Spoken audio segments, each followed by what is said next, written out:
Ilmu Budaya Universitas Mula Warman adalah fakultas yang menduduki urutan ke-13 di Universitas Mula Warman.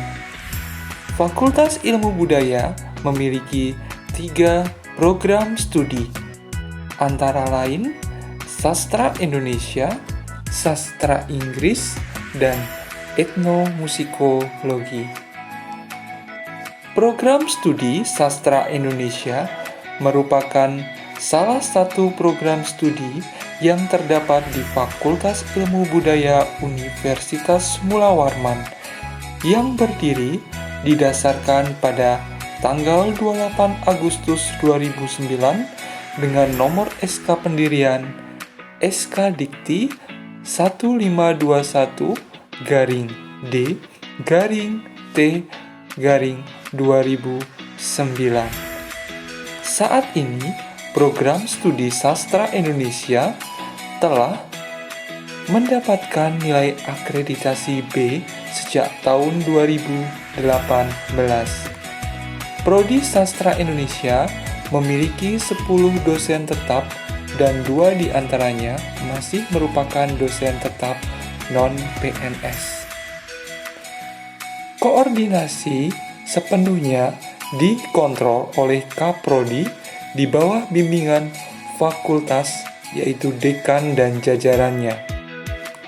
Terdapat seorang tendik yang bertugas membantu kerja Kaprodi dalam hal kesekretariatan dan gugus jaminan mutu yang bertugas mengontrol kualitas mutu program studi. Visi, misi, dan tujuan organisasi. Program studi Sastra Indonesia Fakultas Ilmu Budaya Universitas Mula Warman memiliki visi menjadi program studi yang unggul dalam bidang ilmu bahasa, sastra, dan budaya Indonesia yang berorientasi kearifan lokal. Untuk mencapai visi tersebut, maka program studi Sastra Indonesia Fakultas Ilmu Budaya Universitas Mula Warman memiliki misi. 1. Menyelenggarakan pendidikan di bidang bahasa, sastra, dan budaya Indonesia yang berbasis teknologi informasi. 2. Melaksanakan penelitian untuk pelestarian dan pengembangan bahasa, sastra, dan budaya Indonesia. 3. Melaksanakan pengabdian kepada masyarakat yang berbasis ilmu bahasa, sastra, dan budaya Indonesia. Bentuk kegiatan aktualisasi yang pertama adalah membuat rancangan pembelajaran KTI, karya tulis ilmiah. Di dalam proses pembuatan rancangan pembelajaran, penulis senantiasa mengedepankan nilai akuntabilitas dan komitmen mutu agar hasil rancangan pembelajaran KTI menjadi baik dan dapat diterima sesuai dengan keinginan pengguna atau mahasiswa Prodi Sastra Indonesia.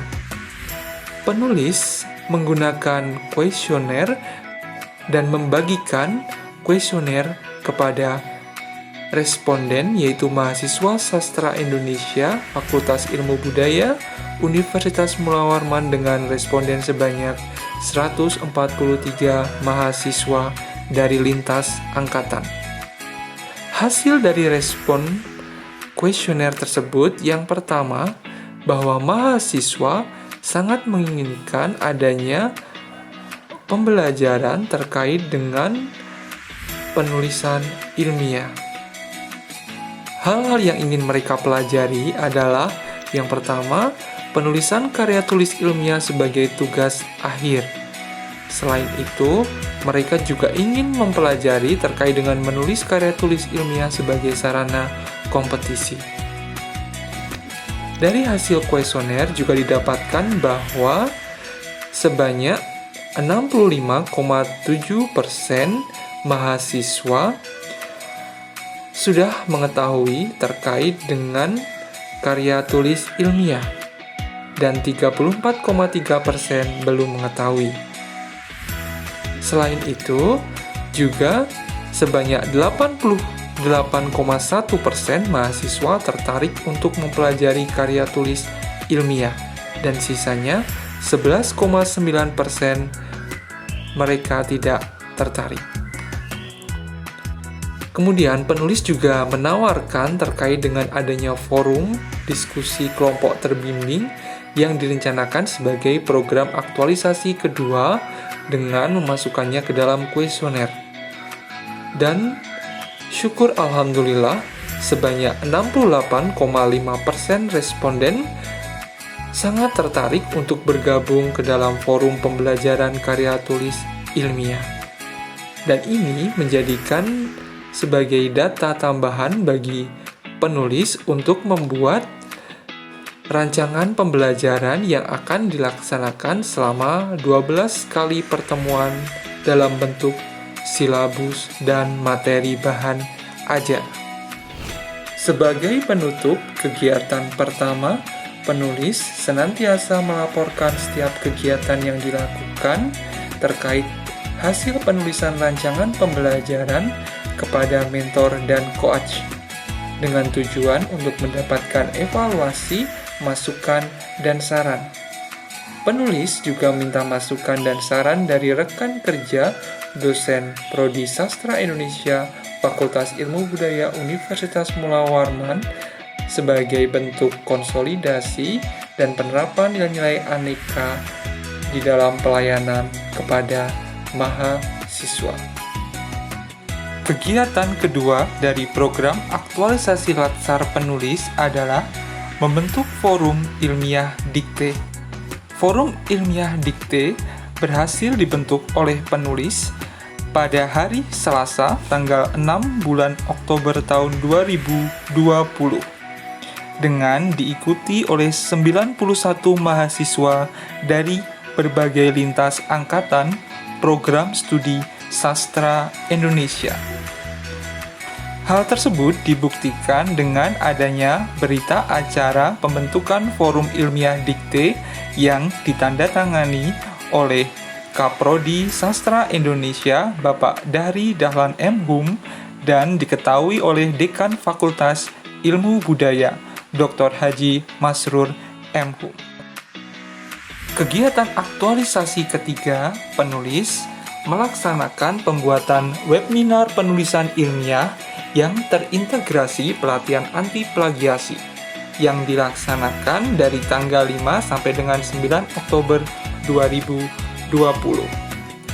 Sebelum melaksanakan kegiatan, penulis selalu melakukan koordinasi dengan coach ataupun mentor sebagai penerapan nilai-nilai aneka dalam kegiatan aktualisasi latsar CPNS penulis. Kegiatan webinar, penulis mengundang 2 pemateri, di mana pemateri yang pertama adalah Bapak Dahri Dahlan M. Hum yang membicarakan terkait dengan penulisan anti plagiasi. Kemudian, pembicara kedua adalah Ibu Mena Febriani MPD yang berbicara terkait dengan teknik-teknik penulisan karya tulis ilmiah. Webinar ini dilaksanakan dari pukul 13.30 sampai dengan 16.30 waktu Indonesia bagian tengah. Dalam kegiatan ini diakhiri dengan adanya evaluasi dan juga pengelompokan mahasiswa ke dalam kelompok PKM, yaitu program kreatif mahasiswa, untuk memudahkan di dalam program aktualisasi terakhir penulis, yaitu pembimbingan terbimbing. Kegiatan aktualisasi terakhir yang dilakukan penulis adalah praktik penulisan ilmiah dalam forum ilmiah dikte, diskusi kelompok terbimbing. Bentuk praktik penulisan ilmiah dikte ini dilaksanakan dengan model pembelajaran terbimbing pada tanggal 8 Oktober sampai dengan 21 November 2020. Bentuk pembimbingan dilakukan seefektif dan efisien mungkin dengan menggunakan berbagai media sosial. Ada tambahan terbaru atau ada kesulitan dan hambatan? Kakak udah ngirim revisinya, lalu kami perbaiki. Kami masih menunggu juga, mungkin teman kita masih ada yang mau turun lagi buat cari data yang pastinya. Untuk progres yang lain semua sudah aman. Ya, ada kendala atau hal yang kesulitan? Kendala di anggaran aja sih Kak, bingung ngisi biayanya itu loh Kak. Nah, untuk anggarannya, kalian nanti silakan memperkirakan dari setiap program yang ingin Anda lakukan. Kalau mau adakan pementasan, misalkan Anda butuhkan transport, misalkan untuk menarinya, atau uang, istilahnya uang lelang lah. Nah, atau misalkan untuk kegiatan yang lain, Anda mau merenovasi atau mau melakukan pelatihan terkait dengan upgrading kesadaran masyarakat, dan juga dirinci jadi tambahan di kegiatan pendanaannya. Yang lain mau menambahkan? Kalau misalnya mau adain acara kayak gitu, sebaiknya sebulan sekali aja. Jadi Pak RT-nya tuh kemarin bilang juga ke saya kalau misalnya dia pengen yang di kampung ketupatnya ini nyari kayak bikin komunitas buat gimana sih yang ngembangin kampung ini gitu, nah biar jiwa mudanya bangun gitu loh Pak, biar mereka tuh mau ngurus kampungnya ini. Jadi kalian semacam berikan soft skill lah, bagaimana biar muda itu ikut aktif, terus mau ikut mengembangkan kampung wisata, mensosialisasikan kampung wisata, berperan aktif di situ. Dan nanti yang kerja bukan hanya kalian, tapi dibantu oleh pemuda-pemuda di situ. Untuk mitranya, kan kemarin mitranya tuh 3 ya, Pemkot, Pemkot pariwisata juga. Ke FIB, ke UNMO ya. FIB terkait dengan pementasan kesenian. Sudah fix semua ya sepertinya ya. Pokoknya jangan lupa konsistensi penulisan, pilihan kata, kemudian dicek lagi dari awal sampai dengan akhir, dibaca-baca lagi kalimatnya, ada yang rancu nggak, ada yang nggak nyambung nggak. Apalagi yang nuliskan banyak, nah itu nanti dicek lagi, dirapikan lagi, terus fontnya, jenis spesifikasi hurufnya, spasinya. Nah jangan sampai yang mendasar kayak gitu keliru, karena nanti kan mengurangi poin Anda. Berarti nanti hari Minggu saya tunggu untuk tulisan hasil akhirnya. Oke, terima kasih, tim ini sudah semangat ya, sudah sampai di akhirnya juga. Tapi belum berakhir sih, nanti juga Desember masih saya review secara umum keseluruhan dengan tim review. Kalau sudah direview, boleh nanti ada kekurangan lagi, saya kembalikan lagi, ada revisi lagi. Tapi untuk sampai saat ini sudah, kalau besok Anda sudah mengumpulkan sampai selesai penulisan formatnya sudah cukup. Berarti ini cuma dilengkapi aja dulu ya Kak proposalnya? Ya, dilengkapi sampai semua syarat-syaratnya, ketentuannya, penulisannya, dan lain sebagainya itu diperhatikan. Kalau memang sudah tidak ada lagi, saya tunggu untuk hasil akhirnya hari Minggu besok. Terima kasih semuanya, sehat-sehat selalu ya. Jangan lupa belajar juga, semoga bisa menyelesaikan segala kewajiban. Itu saja, terima kasih. Assalamualaikum warahmatullahi wabarakatuh. Selamat sore semua. Demikianlah akhir dari video laporan kegiatan aktualisasi saya Bayu Aji Nugroho peserta Latsar CPNS KDOD LAN Samarinda, nomor daftar hadir 8. Semoga dapat bermanfaat. Wassalamualaikum warahmatullahi wabarakatuh.